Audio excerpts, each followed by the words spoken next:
Mister, quarta vittoria di fila, ancora 3 gol segnati in casa, però oggi stavate dominando, avete dominato, ma quanto le dà fastidio aver subito un gol in maniera un po' anche ingenua?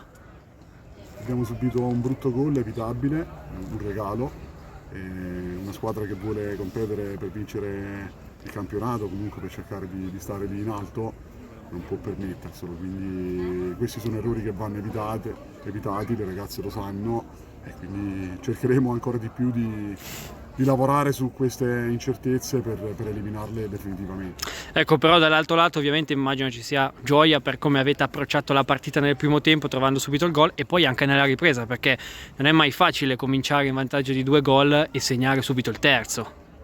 Sì, no, i ragazzi hanno attaccato bene la partita, abbiamo avuto le nostre occasioni, Gago ha avuto la chance del 4-0 in contropiede, poteva chiuderla subito, invece poi alla fine abbiamo sofferto un po', però in generale ottima prestazione, considerando che oggi avevamo anche fuori delle calciatrici importanti come Peruzzo, Gunguli, Silvioni che rientreranno tutte dopo Natale, quindi dobbiamo soffrire un po' in questo periodo.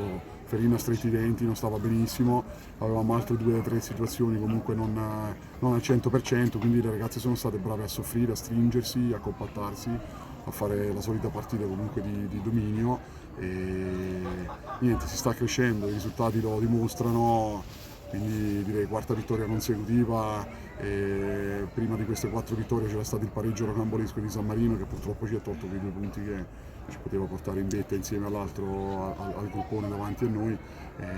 Però niente, guardiamo avanti, adesso settimana di sosta, ci tengo, volevo salutare Anastasia Spiridonitu perché oggi partirà per la Grecia, andrà in nazionale, molto probabilmente non tornerà più perché ha dei grossi problemi familiari, anche personali e quindi vogliamo dedicare la vittoria a Spiri perché è una ragazza straordinaria, di una sensibilità unica. Non ha giocato nelle ultime partite, questa era la motivazione perché siccome sentivo in Italia magari in giro delle voci supponenti, le cose bisogna saperle. Anastasia deve risolvere prima i suoi problemi e quindi l'abbraccio forte, è stato un piacere stare con lei, la aspettiamo appena risolto i suoi problemi e gli vogliamo tanto bene. Ecco, in conclusione le chiedo un messaggio. Ieri era la giornata contro la violenza sulle donne, oggi c'è stato un bel applauso fatto prima della partita. Può mandare anche lei un messaggio, dato che comunque nel calcio femminile è uno degli esponenti uomini che fa parte di questo movimento.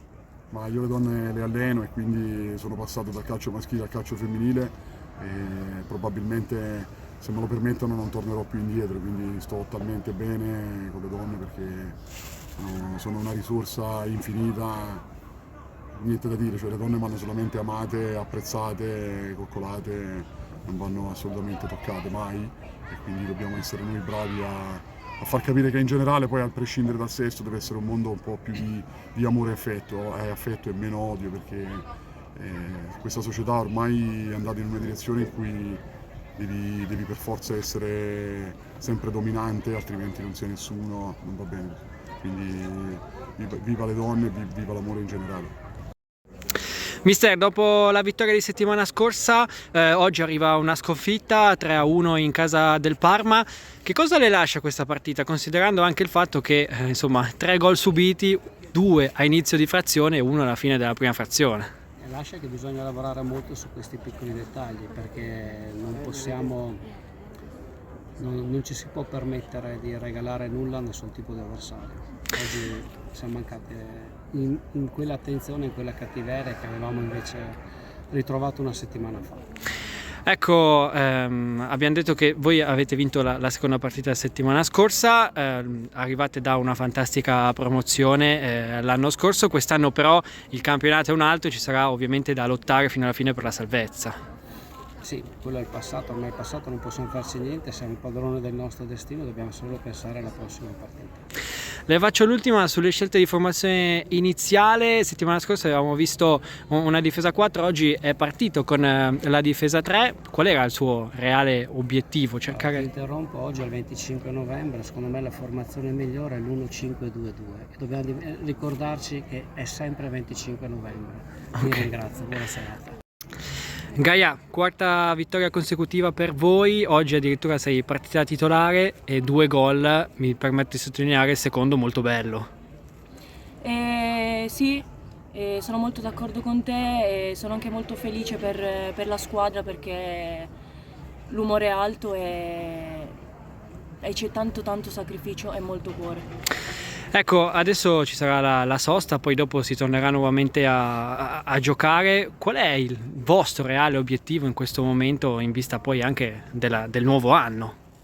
Sì, adesso ci riposiamo un po', ma come ha detto il mister, step by step, e guardiamo partita per partita e concentrandoci su Ogni gara, ogni dettaglio. ogni gara. Ok.